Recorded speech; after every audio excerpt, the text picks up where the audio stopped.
많은 시간 지루하실 텐데 제가 간단하게 설명하고 마무리 짓겠습니다.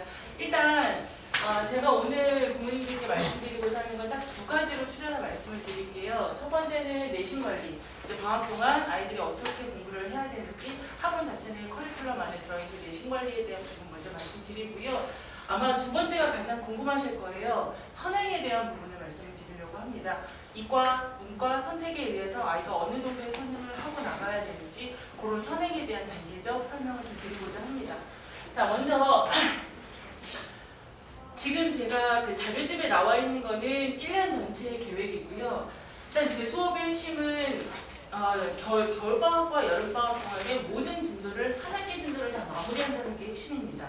왜냐하면 학교 중에 진도를 나가는 학교들이 몇몇 학원들이 있습니다. 그런데 학교마다 나가는 진도 그리고 시험 범위 안에 있는 내용들이 다르기 때문에 다른 학교는 진도가 다 끝났는데 시험 범위가 다 끝났는데 다른 학교는 진도가 더 남아있다. 그럼 이 아이한테 맞추기도 어렵고 이 아이한테 맞추기도 사실상 어려운 부분이거든요. 그래서 사실은 그런 부분 때문에 학원을 이전하는 학생들도 꽤 많다고 저는 들었습니다. 그래서 일단은 겨울방학과 여름방학 안에 모든 진도가 마무리가 되어야지만 아이들이 학교 중에 가서 다른 불만 없이 온전하게 자기 학교에 내신 준비를 할 수 있다고 생각을 하기 때문에 겨울방학 동안에 1학기 진도 완성, 그 다음에 여름방학 동안에 2학기 진도 완성을 목표로 하고 있습니다. 물론 사실 쉽지는 않은 일입니다. 저 혼자 한다고 해서 해결되는 부분도 아니고 아이들이 조금 좋아서 열심히 해 나가야지만 그게 가능한 진도긴 하지만 어쨌건 목표는 그렇게 삼고 있고 지금까지 그렇게 진행을 해왔다는 걸 먼저 말씀을 드리고요. 일단 제일 먼저 학교 내신 관리는 어떻게 해야 되는지 그리고 제가 어떻게 진행을 하고 있는지를 말씀을 드리겠습니다. 어느 학원이건 학기 중에 들어가서 3월, 4월을 어떻게 보내느냐가 제일 관건이고 중요하고 그것이 중간고사 성적, 기말고사 성적에 굉장히 영향을 많이 미칩니다. 일단 저희는 기본교재가 3권입니다. 겨울방학 동안에 진도교재 하나, 그리고 학원에서 문제풀이 하나, 그리고 집에서 숙제할 수 있는 숙제교재 하나. 요거는 시중에서 구입하실 수 있는 시중교재를 사용을 하고요. 아이들이 만약에 선행을 지금 하고 있다. 그렇다면 그 교재와 벗어난 부분, 그러니까 그 교재와 중복되지 않은 부분에서 선택을 하여 취업을 할 수 있도록 제가 아이들과 상담을 해서 선택을 할 거고요. 일단 메인 교재는 동등하게 진행을 할 겁니다. 그러면 그렇게 진행이 된 교재를 가지고 이제 3월, 4월에 가서 새로운 교재를 선택을 할 것이냐? 그건 아니고요. 3월, 4월에 가서는 첫 번째 3월 달에는 저희가 지금 개정된 지 올해가 2년 차거든요. 1년차 아이들은 사실 그 전에 기출이라는 것이 없었어요. 그래서 아이들이 굉장히 많이 애를 먹고 힘들었었던 상황입니다. 저희들도 다행히 1학기 부분은 1학년 전반적인 과정에서 취업을 해서 나온 부분이기 때문에 1학년 걸 가져나갔으면 기존 거를 갖다가 사용할 수 있었으나 사실 2학기 때 나와 있는 부분은 현재 2, 3학년 아이들이 배웠던 과정의 아이들이 내려왔기 때문에 기출문제가 사실상 소용이 없었던 상황입니다. 그런데 이제 고등학교 1학년 올라가는 아이들은 이미 1년차 아이들이 시행착오를 겪었기 때문에 그 아이들이 1년 동안 해왔던 자료를 가지고 3월 달에는 첫 번째 중간 대비 교재를 제가 자체 제작을 해서 만들어 드려서 그걸 가지고 아이들이 수업을 합니다. 그런데 이제 학교마다 난이도가 다를 것이고 그리고 아이들마다 수준이 다른데 3월 달에는 일단 그 수준이나 아니면 학교별 수준을 무시하고 어쨌든 다양한 문제를 많이 풀어보게 해야 되는 게 목표이기 때문에 아주 난이도가 높거나 아주 난이도가 낮거나 중간 난이도, 중상 난이도에 맞춰서 제가 자체 교재를 만들어서 3월 달에 교재로 그걸 수업 진행을 할 거고요. 4월 같은 경우는 학교별 이제 내신이 직접적으로 준비가 돼야 되기 때문에 학교별에 맞게끔 즉 그 학기 중에 시작이 되면 선생님들께서 부교재라든가 아니면 자체 교재라든가 아니면 프린트를 주시게 되거든요. 그럼 그 교재를 가지고 제가 빨리빨리 취합을 해서 주 단위로 교재가 나간다고 생각하시면 됩니다. 그래서 그 주 단위에 자기 학교 교재에 맞게끔 변형 문제를 보고 그 변형 문제와 유사 문제를 이용해서 기출 문제 예비까지 그렇게 해서 중간고사 대비를 들어간다고 생각하시면 되고요. 그 중간고사가 끝나고 나면 이제 기말고사가 문제입니다. 왜냐하면 사실 중간고사 같은 경우는 12월부터 4월까지 한 5개월 동안 준비를 하는 것이기 때문에 어느 학생이건 성적이 잘 나올 수밖에 없습니다. 하지만 기말고사 같은 경우는 이미 나간 진도에 대해서 많이 잊어버린 학생들도 있고 그렇기 때문에 재진도를 나가야 되는 불편함이 있는 건 사실입니다. 그렇기 때문에 시험이 끝났다고 해서 많이 풀어지는 상황을 빨리 수습을 해야 되는 게 일단 우선적으로 제가 할 몫이고, 그렇게 수습을 해놓고 진도는 한 2주차 정도까지 빨리 마무리하고 나서 4주 정도의 기말고사 대비 기간을 잡아놔야지만 기말고사 성적을 올릴 수가 있다는 걸 먼저 말씀을 드리겠습니다. 일단은 중간고사는 아이들이 처음 시험을 보는 거기 때문에 학교에서도 난이도 자체를 그렇게 높이 상정을 하지 않는 상태에서 시험을 보게 되는데요. 기말고사 같은 경우는 등급을 나눠야 되기 때문에 영역별 수준별 난이도에 맞춰가지고 어느 정도 좀 중간고사보다는 조금 난이도가 있게 출제가 되는 게 사실이고요.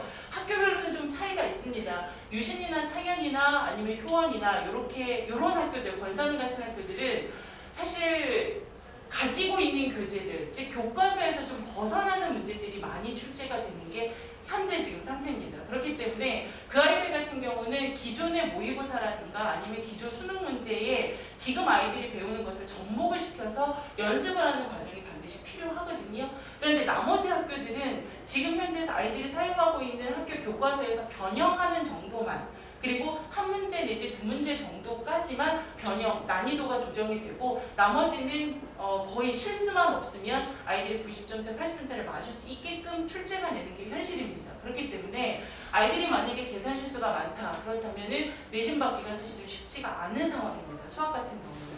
그래서 제가 아까 말씀드린 유신이나 창현이나 수원고등학교, 그리고 이제 몇몇 학교들, 효원이나 권선 이런 학교들 같은 경우는 내신 대비를 할 때 굉장히 폭넓고 난이도 깊게 시험 대비를 해야 되지만, 사실 청명이라든가 아니면 나머지 학교들, 뭐 태장이라든가 이런 학교들 같은 경우는 많은 연습을 통해서 실수를 줄여나가는 게 최상의 목표라고 저는 보거든요. 그래서 그런 부분들을 3월, 4월에 준비를 하고, 그리고 중간고사 끝난 다음에 기말고사 기간에는 조금 촉박하지만 그것들을 해야지만 한 학기가 잘 마무리가 됩니다. 그러면 제가 시험 대비를 할 때 제일 중요하게 생각하는 부분이 바로 문제풀이를 통해서 학생들이 취약한 부분이 어디냐. 근데 이제 다른 학교나 아니면 과외 선생님들이 어떻게 오답에 대한 관리를 하시는지는 모르겠지만, 저 같은 경우는 학생별로 이렇게 오답 노트를 만들어줍니다. 근데 아이들이 오답 노트를 쓰는 것이 아니라 제가 이렇게 아이들별로 오답 노트를 따로 진행을 합니다. 그리고 요거는 테스트를 보거든요. 그러니까 제가 생각하는 수학에서의 공부의 방법의 왕도는 사실 자가 테스트가 제일 중요하다고 생각합니다.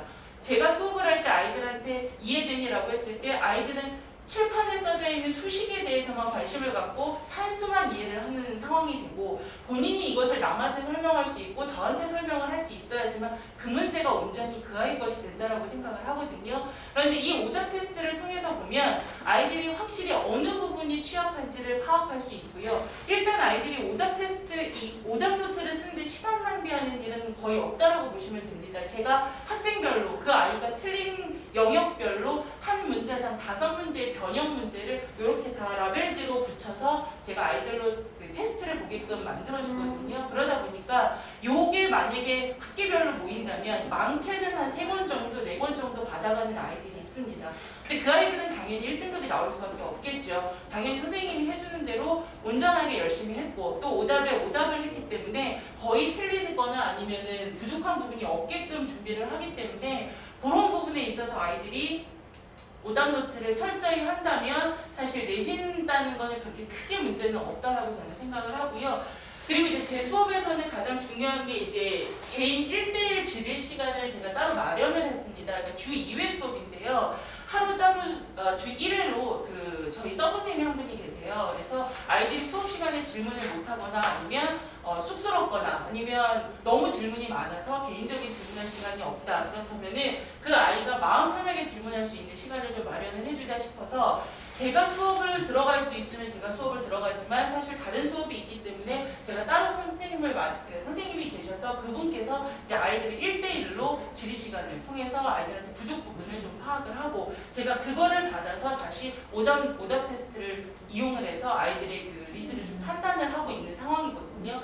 그래서 이렇게 3단계로 보시면 됩니다. 학기 중에 아이들이 내신을 하는 데 있어서 수학은 이런 3단계로 구성을 해서 저는 내신 준비를 하고요. 이렇게 내신 준비가 끝났으면 1년을 어떻게 보내느냐가 나옵니다. 근데 사실 1학년 때는 선행을 나간다, 나가지 않는다, 그게 중요한 것이 아니라 어쨌건 이 아이가 정시를 가든 수시를 가든 시작 단계이기 때문에 우선은 내신 점수를 따고 들어가야 되는 게 가장 중요한 목표고요. 그 중에서 수학의 단위수가 엄청 높기 때문에 주요 과목이기 때문에 일단은 1학년 때는 내신 2등급, 1등급 요걸 목표로 일단 학습을 해야 된다는 게 제 생각입니다. 그래서 1학년 때는 별다른 어떤 다른 것 무엇보다도 내신 성적에 집중하는 수업이 되겠고요. 일단 그렇게 해서 내신 성적이 잘 나와서 저랑 이제 2학년, 3학년을 가게 되면 그 다음이 이제 제가 말씀드리고자 하는 부분이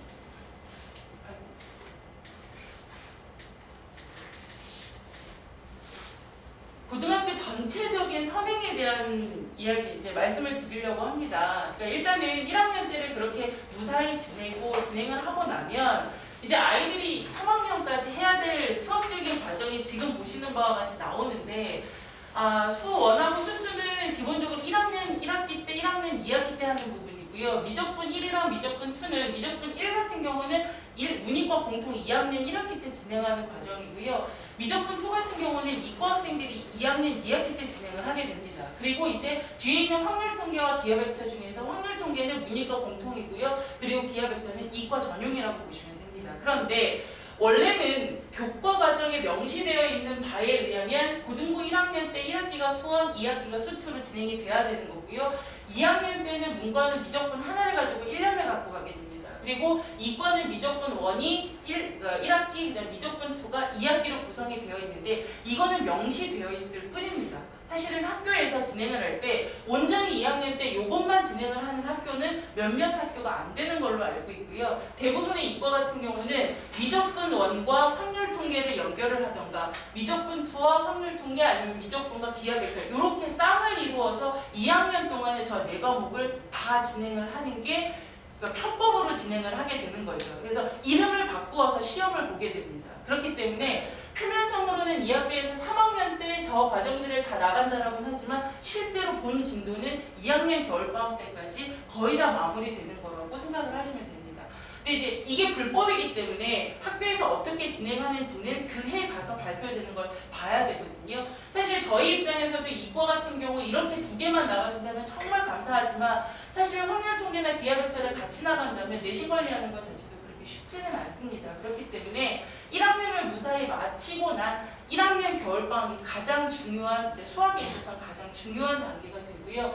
일단은 그렇게 되면 이제 지금 부모님들께서 아이에 대한 이제 선택권이 이과냐 문과냐가 어떻게 결정이 되시는지는 모르겠지만 1학년 때까지는 일단 지금 모이신 어머님들께서 어떤 선행을 하고 계셨는지 또 아이가 얼마큼 선행하고 있는지는 모르겠지만 사실 1학년 때까지는 선행보다는 내신에 집중하시는 게 맞다고 저는 생각을 하고요. 1학년 1학기 2학기 겨울방학 때부터 본격적인 선행을 시작하시는 게 아이 입장에서도 좀 덜 부담스럽지 않을까 생각을 합니다. 그때 시작을 해도 늦지는 사실 않거든요. 근데 이제 그 다음부터는 이제 어머님들께서 선택을 하셔야 되는 부분이 생깁니다. 아이의 성향을 골라서 문과를 갈 것이냐 이과를 갈 것이냐, 그 다음 2번째 수시를 갈 것이냐 정시를 갈 것이냐, 3번째는 결국 고3 때 가서 수학을 취하고 대학을 갈 것이냐 아니면 수학을 버리고 대학을 가야 될 것이냐. 사실 수학이라는 과목 자체가 굉장히 어려운 과목이고 아이들이 힘들어하는 과목이기 때문에 사실상 저희 입장에서도 3년을 끌고 가는 게 쉬운 부분은 아니거든요. 그러다 보니까 아이들이 매 선택할 때마다 굉장히 고통스럽고 힘들어하는 걸 눈으로 많이 지켜봅니다. 그런데 그 중에서 가장 제가 안타깝게 보는 것은 처음 문이과 선택했을 때 강요에 의해서나 아니면 부모님의 권유에 의해서 나는 문과 성향인데 이과로 선택을 했다거나 아니면 나는 이과 성향인데 수학이 너무 자신이 없어서 문과로 갔다. 이랬을 경우 3학년 때 오는 파장이 엄청나다라는 거는 본인들도 모르고 부모님도 모릅니다. 근데 사실은 저희들이 매년 겪는 부분이기 때문에 지금 시작하시는 단계에서 제가 부모님들께 드리고 싶은 이야기는 일단 문과를 선택하시든 이과를 생각하시든 아이한테 한 번만 좀 물어봐 주셨으면 좋겠어요. 정말 이과를 가고자 한다면 수학이 좋으냐?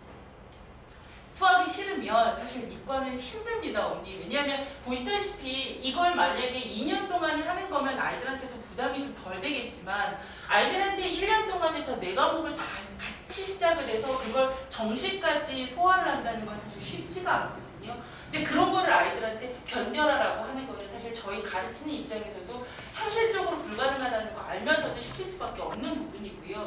그렇다면 본인이 원해서 내가 하고 싶은 게 이과니까 내가 선택해서 간다라고 그게 보장이 되어야지만 이런 것들을 참을 수 있다라고 저는 생각을 합니다. 그래서 문이과 선택에 있어서는 부모님 생각도 중요하지만 아이에게 꼭 한 번만 여쭤봐 주셨으면 좋겠어요. 정말 네가 수학을 자신 있게 그리고 열심히 재밌게 할 수 있겠느냐. 그렇다면 이과를 선택하는 게 맞고요. 만약에 아이가 너무 자신이 없어하고 수학 때문에 스트레스를 받는다면 그 스트레스를 조금 더 삭감해주는 의미에서 문과를 선택한다고 해서 수학을 안 하는 건 아닙니다. 솔직히 문과에서 오히려 수학을 더 많이 합니다. 왜냐하면 문과에서 수학을 택했을 때는 득이 될지 절대 실이 되는 부분이 아니고 수학을 선택했을 때 학교의 그 수준이 올라간다는 건 부모님도 알고 계실 겁니다. 그래서 문과에서 오히려 수학을 잘하는 아이들이 플러스가 된다는 거는 그건 먼저 좀 알고 계셔야 되는 부분이고요. 일단 이과를 갔는데 수학 성적이 안 나온다. 이거는 사실 이 아이가 고3 때 올라가서 학교에서 받는 스트레스가 굉장히 많을 거라는 건 알고 계셔야 되는 부분이 실제로 A형, B형 나뉘어있는 시험에서 A형은 문과 아이들이 보는 시험이고 B형은 이과 아이들이 보는 시험입니다. 그런데 현재 수원 시내에서 이과 아이들이 온전하게 B형을 볼 수 있는 비율이 10%밖에 되지 않습니다. 그 이유는 학교 선생님들께서 진학률 때문에 아이의 성적이 70점 이상으로 나오지 않는다면 임의적으로 아이들을 설득하여 B형이 아니라 A형을 돌려버리는 경우가 굉장히 많고 아이도 그 설득에 의해서 많이 B형에서 A형으로 갈아타게 됩니다. 그러면 갈 수 있는 학교도 줄어들고 그리고 선택할 수 있는 과 또한 또 거의 없게 되고 결론은 문과 아이들과 그걸 싸워야 되는데 경쟁에서 이겨내야 되는데 그럼 이 아이가 문과 아이들보다 언어나 외국어가 뛰어났냐? 그렇지 않습니다. 그렇기 때문에 그런 선택이 되지 않으려면 시작부터가 제대로 된 선택이 되어야 된다고 저는 보고 만약에 이과를 선택한다면 무조건 이거는 비용을 봐야지만 손해를 보지 않는다라는 거는 부모님들도 알고 계셔야 되는 부분입니다. 근데 워낙 학교에서 비용을 보질 못하게 한 선생님들께서 막아버리는 부분들이 많기 때문에 아이들이 저 비용 보고 싶어요 라고 한다고 해서 그게 온전하게 보는 아이들은 몇몇이 안 되더라고요. 그래서 제가 항상 이과 아이들한테 하는 얘기가 지금 하고 있는 내신 과정이 아깝지 않으려면 모의고사까지 철저하게 준비를 해서 네가 고3 때 올라가서 정말 비용을 볼 수 있는 상태가 되었으면 좋겠고 그걸 목표로 하자. 항상 아이들한테 동기부여를 주거든요. 그래서 그런 부분을 어머님들께서 좀 감안을 하셔서 지금 아직 결정할 시기는 아니니까 아이랑 충분히 대화를 하신 후에 이과냐 문과를 선택을 해주셔야지만 아이가 1년, 2년, 3년을 좀 편하게 갈 수 있습니다. 수학이라는 과목 자체가 아이들이 힘든 과목이기 때문에 부모님들께서 선택을 잘 도와주시고 선생님과의 유대관계가 좋게 진행이 되어야지만 아이들이 3년 동안 수학을 좀 잘 할 수 있거든요. 그래서 저랑 아니면 아이랑 이렇게 같이 대화를 많이 할수록 수학 과목에 있어서는 아이들이 조금 좀 편하게 갈 수 있는 부분을 말씀드리고 싶습니다. 그래서 제가 드리고 싶은 이야기는 다 드렸고요. 일단 어머님들께서 1학년 때에 대한 부분만 좀 신경 써주시면 2학년, 3학년 때는 워낙 변화가 많은 과목이기 때문에 그건 그때마다 시기별로 아이들한테 주어진 상황에서 선택을 해야 되는 부분이고 일단 1학년에 있어서는 내신부터 잘 잡아둬야지만 이 아이가 수시까지 갈 수 있고 그 수시에서 정시까지 최저 등급을 맞춰서 갈 수 있기 때문에 일단 1학년 때는 내신부터 잡고 그렇게 해서 저희는 목표를 잡고 수업을 하겠습니다. 일단 제 드리고 싶은 얘기 다 드렸고요. 질문 있으시면 해주시면 없어요. 네네네. 네, 하셔야 되겠습니다. 질문 없으시면 잠시만 한 3분만 쉬었다 가겠습니다.